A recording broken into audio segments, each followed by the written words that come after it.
Good afternoon. It is so good to see all of you here, and obviously I'm proud that you're in the city's River Market facility. It's a beautiful place to have events, and I want to thank Christy Bobo and her team for getting this together.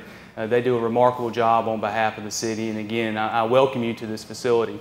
I'm going to scale down my remarks. In fact, seeing so many people here and seeing so many citizens that are interested in the future of this community, I thought I'd kind of cut out the fluff and just kind of jump right into the challenges. Clearly, the budget was something that I really wanted to talk about. We just presented that to the City Council last night. But I want to jump into the challenges because, as Blake referenced about April 27th, the one thing that I saw very clearly is that this community can step up to any problem before it. And we're a very blessed community. We have a lot of opportunities before us, but we also have a lot of issues out there that we, just not government, all of us in here are going to have to collectively address if we're going to truly be that next level community. I know Judge McCollum is going to talk about transportation, and so I'm not going to delve into that into too much detail, but to say, as we look around our community in terms of infrastructure, those needs are going to have to be addressed. And if we believe there's going to be some federal stimulus coming down from DC or a pot of gold rising up from Montgomery, that's not going to happen. That's not reality. So if you're stuck in traffic on 69 South, or you're wishing there was another way across the dam, if you're trying to get up Highway 69 North, or you're wishing the toll bridge was actually a public bridge so we could have more development, then those are the types of things we're thinking about and trying to come up with solutions to solve it. And I know Judge McCollum is going to touch on that in a second. So let me focus on a couple of other things that I think are important from the city's level. First and foremost is going to be the renewal of the property tax that will come up probably sometime in 2015, potentially 2016 for our school system. That will be the most important vote in the history of this city. It is absolutely imperative that everyone in this room get behind the renewal of that property tax to make sure that our community continue to move forward. If that tax fails, it could cost our school system tens of millions of dollars. And there is no replacement. There's no place at City Hall to take money out of one program and put it there. It would be catastrophic in terms of growing this community, and it would be catastrophic in terms of meeting the needs of our children. In our city, our children deserve a fully robust pre-K program. They deserve IB programs. They deserve the most advanced AP programs. They deserve the best education that we can provide them. And especially in a community that has Stillman, Shelton, University of Alabama, we need a premier school system. I am very pleased with the direction of our board. I'm very pleased with the direction they're going with the demographic plan, but if we do not pass that referendum, it'll set this community back, and it has an impact beyond the classrooms. It'll impact economic development, which will eventually impact the city's ability to provide services. I would imagine in the weeks and months to come that the school system itself is going to be engaging you. I hope you will take that opportunity, and that when that referendum comes to pass, that you'll become a strong advocate. That's going to be a key component in moving our community forward. The next area or challenge that I'll lay before you is in the area of corrections and in mental health. I would imagine most of you woke up this morning and didn't think, well, the mayor's going to talk about the Alabama Department of Corrections and the Alabama Department of Mental Health. Yet those vital state services have a lot to do with the quality of health and quality of life in our community. You know, recently we've seen a spike in crime and in violent crimes within the city. And the majority of the times, individuals who are committing those crimes are very familiar with our police department. They have been arrested on multiple occasions. We have done our job and sent them through the criminal justice system, only to find out that there's too much room at the end, that our prisons are full, the courts are backlogged, and guess what happens? They're back on the streets to commit the same crimes again and again and again. Now, it's easy to say, well, that's a local problem. But the locals are doing their part. And I know that TPD, Northport Police Department, the Sheriff's Office, the UAPD, they're all doing their part. But we're getting to a breaking point in this situation. And it's not only in corrections, it's with mental health. When the Tuscaloosa Metro Jail is the second largest mental health care provider in the state, we know we need to begin taking a new look in how we address these problems. That's why I challenge all of us to come together to take a hard look at how are we going to solve it. But here's the problem. Again, I don't see a lot of new revenue that will be coming out of Montgomery to address those issues. And until that time, it's going to be local government's cross to bear. And if we begin shifting resources from one city service to those city services, something has to give. At the city of Tuscaloosa alone, 42% of our budget goes to fire and police. 42 cents out of every dollar we spend at the city goes to fire and police. So you understand that if the city is going to shift resources, it's likely going to come from those areas. And I don't know any neighborhood in the city that says, hey, we want less police services, or we don't want that fire station to remain open. That is the situation facing local governments, not only in Tuscaloosa, quite frankly, but across the state. And the last challenge I'll throw down is sustaining our success. I mean, think about what this community has been able to do. I mean, we have been very blessed with the growth of the university. We've seen Mercedes continue to expand. We've seen many other sectors in our economy, even in the worst economy since the Great Depression, continue to be successful. But sustaining that success is going to require a school system at the highest level.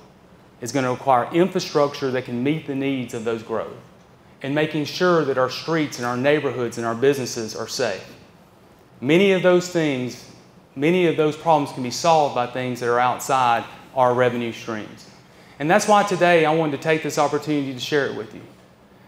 Look at the collective power in this room. I mean, the who's who in Tuscaloosa are in here. All the power shakers, everybody with influence. Just imagine what we could do together, whether it's ensuring that referendum passes, whether it's making sure that our criminal justice system is the best in the United States, and whether it's making sure that we have great infrastructure to support our community moving forward. Now that I've laid down the challenge, let me end with some very positive news. Look at what's on the horizon for this community. Think about what we see. As I mentioned earlier, the university continues to grow, and for every 1,000 new students, it generates about $5 million new dollars in our economy. That is going to help sustain us. We see new Embassy Suites and Hilton Home to Suites coming into our downtown. And 9 years ago when we took office, the problem was that downtown was desolate. And now everybody says we don't have enough parking. I like that, actually. That's a little easier problem to deal with. I've mentioned Mercedes, but think about the suppliers. We recently, with a joint effort with the county and Northport and our IDA, we've been able to land Bolta, which is bringing 350 high-tech manufacturing jobs into Tuscaloosa, and I think we'll have other announcements to come. And then our recovery from the April 27th tornado. Because we handled it as a community so good, we sometimes underestimate its deep impact. When you think about 12.5% of your city destroyed, 5,300 pieces of property that were impacted. The city itself has had to cash flow $44 million, by the way, without borrowing a dime. It's clearly impacted our operations and everything that we do at the city, but yet we're moving forward. Well, now we're about to reach the tipping point where a lot's going to happen. Between now and the next 4 years, over $87 million worth of projects will be going on just in that 12.5% of the city. And that's just from the public sector side. Imagine what the private sector is going to layer on top of that. And to close, look at Cedar Crest. Before the tornado, that piece of property, on its best day, which was a great property, but likely only generated less than $100,000 a year in tax revenue. The first year Shops Legacy Park opens, the school system itself gets a $430,000 property tax check. The city, even after incentives in year one, gets over $700,000 in taxes. When we were going through the Tuscaloosa Forward process, we were often criticized for being strategic, just not letting everything just go like that. Well, now those decisions are paying and bearing fruit, and that fruit's going to help propel our community forward. I want to close by thanking so many people here. Obviously, my deep and personal relationships with Judge McCollum and Mayor Herndon. But I'd be remiss first if I didn't thank our city council. I see our council president, Harrison Taylor. I see Ms. Allman. I saw Ms. McKinstry. I see Mr. Calderon, Mr. Pugh. I see several. If I've left anyone out, I apologize. And then lastly, I'm going to ask our staff that is here to please stand. Would y'all please, I'm going to embarrass you. Would you please stand? Would you please give them a round of applause?